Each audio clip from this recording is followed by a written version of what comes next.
Right, welcome back to another video. Today I'll be telling you what I ate to build muscle.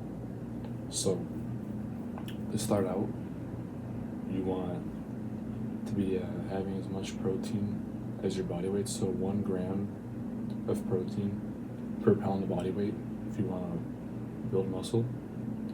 If you're cutting, you want to try doing 1.5 grams per pound, or actually no, per kilogram of body weight. People really overestimate how much protein they need for cutting.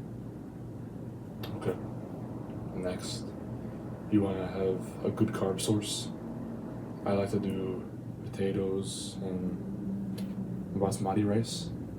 It's really easy to digest them, especially if you have gluten issues. Because I do, I get acne. I'm trying to fix my acne and stuff. Next, you want to have fats also in your diet, like this.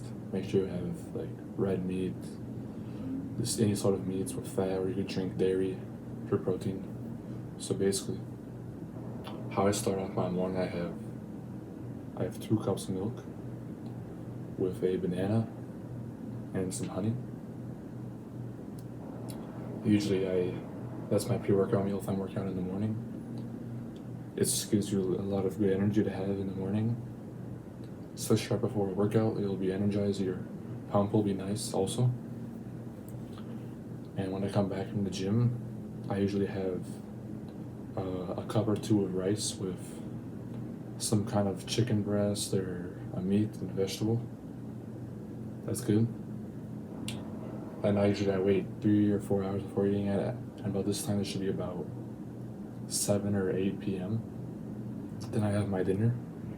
For dinner, I have around the same, just some under meat, a carb, a vegetable. That's good stuff. And I try to have around 2,900 calories a day, 3,100 calories.